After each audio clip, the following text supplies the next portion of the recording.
Welcome to Dreamful Podcast, bedtime stories for slumber. I would like to start off this episode by thanking our newest Patreon supporters, Dave Thomas, Andrea Okeda, and Barbara Carton McMahon. Thank you all so much, and I hope you have the sweetest of dreams. If you find value in Dreamful and would also like to contribute to the show, please visit dreamfulstories.com, where you can find info about the show, and on the support page, there's a link to become a Patreon subscriber. Patreon members get access to bonus episodes, of which there are now 30, and perks like voting on future episodes, holographic stickers, giveaways, and behind-the-scenes extras. I know I've mentioned it on the show before, but I really love all kinds of puzzles. So I was so happy when Unidragon sponsored the show. Unidragon creates vibrant wooden jigsaw puzzles that are just as challenging as they are beautiful. Zoning out and putting one together feels like a meditation exercise. Each puzzle is a different theme, and the detail that goes into them is spectacular. I have the emanating raccoon puzzle, and even the actual puzzle pieces are shaped like little woodland animals. It is so stunning. I think my next one might be the whales, or the unicorn, or the fox. Or maybe I'll just have to get the entire collection.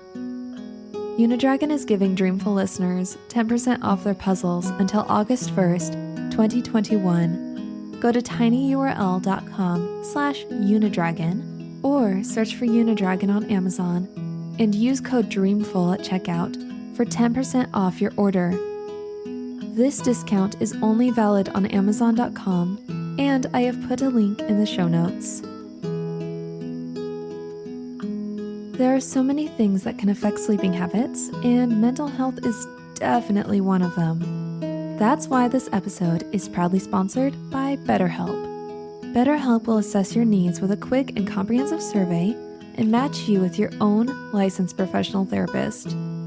You can start communicating in under 24 hours in a safe and private online environment with the convenience of skipping an uncomfortable waiting room. Send a message to your counselor anytime and receive timely and thoughtful responses, plus schedule weekly video or phone sessions. This service is available for clients worldwide, and you can find a licensed professional counselor that specializes in your specific needs, whether that be depression, sleeping, family conflicts, trauma, and much more. Best of all, it's more affordable than offline counseling, and financial aid is available. Start living a happier life today. As a listener of Dreamful, you'll get 10% off your first month by visiting our sponsor at betterhelp.com/dreamful. Join over 1 million people who have taken charge of their mental health. Again, that's BetterHelp, help spelled HELP.com/dreamful. Each month in the year 2021, we will be exploring the history and mythos behind some of the most famous constellations. This is the 6th episode of the Constellation Series, Gemini, the twins. So, snuggle up in your blankets and have sweet dreams.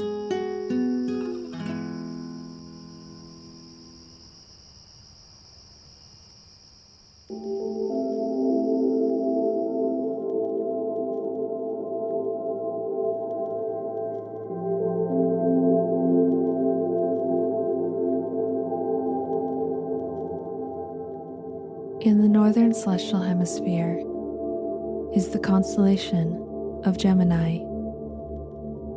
Gemini lies along the ecliptic, the path of the sun amongst the constellations, which makes it visible to both the northern and southern hemispheres.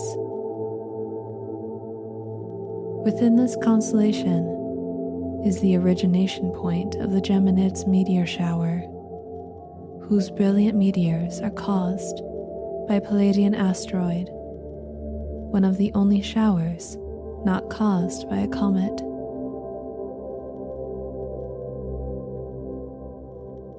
Gemini contains 9 stars with planets of their own, and the first deep sky object ever photographed by the Hubble Space Telescope, the Eskimo Nebula, a planetary nebula with the remains of the star visible near the center.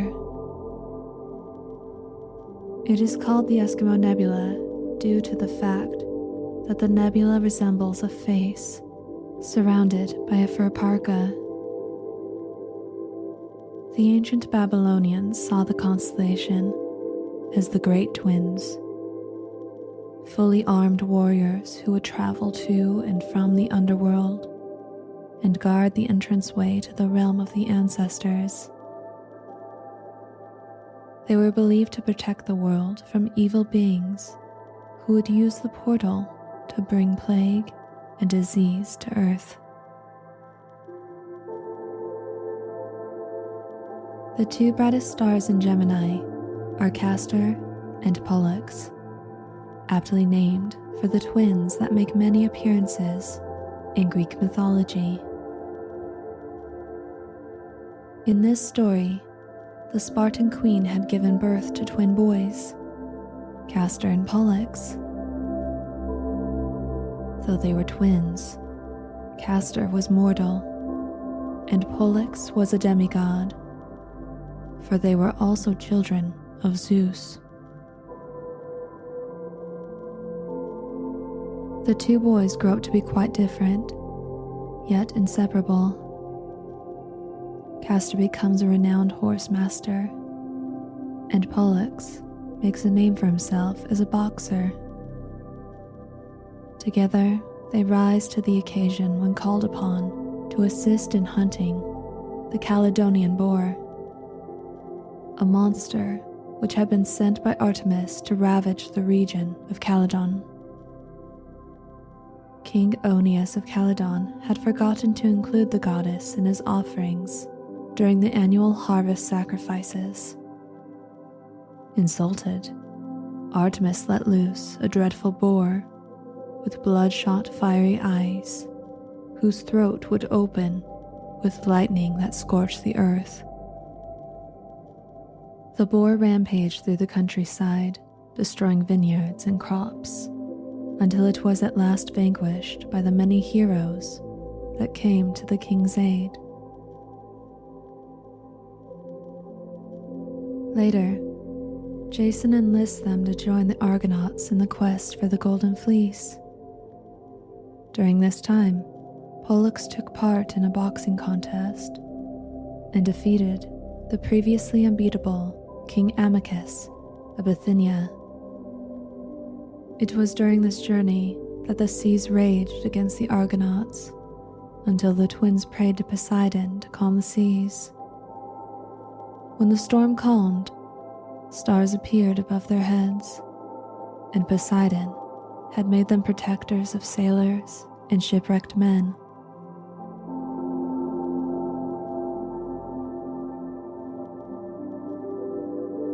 Castor and Pollux have 2 sisters, one of which is Helen of Troy.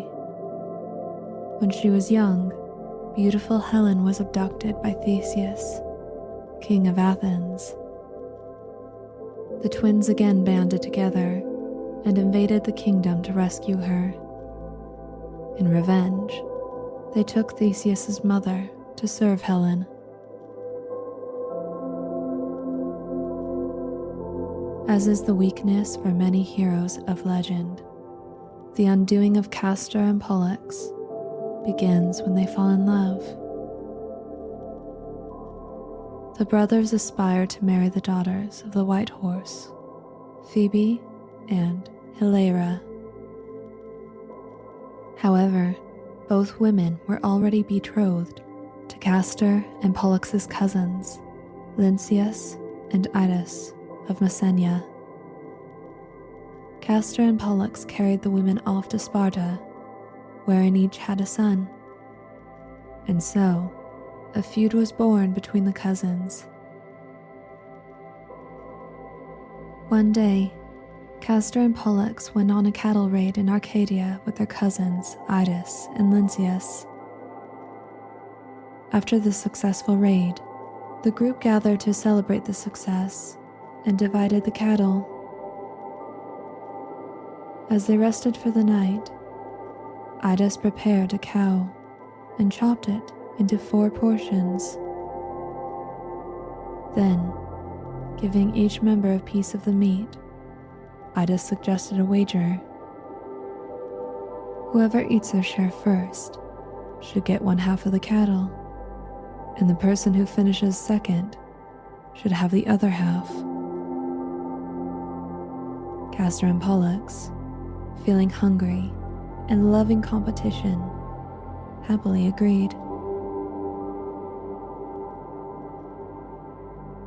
Idas was said to be the greatest of all men, perhaps equal to Heracles himself. But, unbeknownst to the twins, Idas also had a mighty appetite.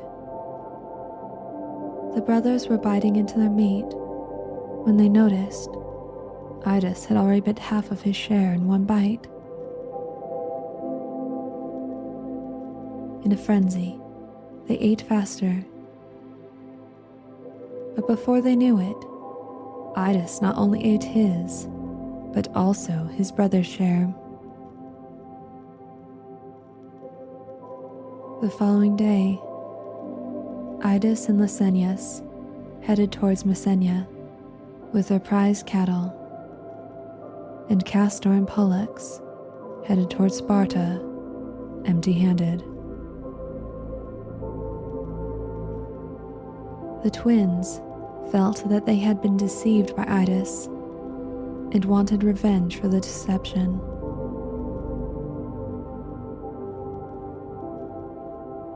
Sometime later, Idas and Lysenias visited their uncle's home in Sparta. The uncle was on his way to Crete, so he left Helen in charge of entertaining the guests, which included both sets of cousins. Castor and Pollux recognized the opportunity to exact revenge, made an excuse that justified leaving the feast, and set out to steal their cousin's herd. Not too long after, Idas and Lynceus set out for home. In the meantime, Castor and Pollux had reached their destination. Castor climbed into a hollow tree to keep a watch as Pollux began to free the cattle.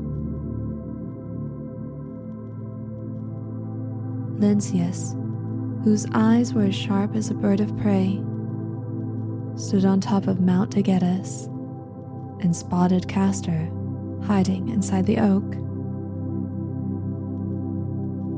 The brothers, closing in on Castor, crept closer and closer to the hollow tree, and Idas, with the might of Heracles, drove his spear right through the trunk of the oak tree, fatally wounding Castor. Then Pollux, hearing his brother's cries, bolted towards the woods.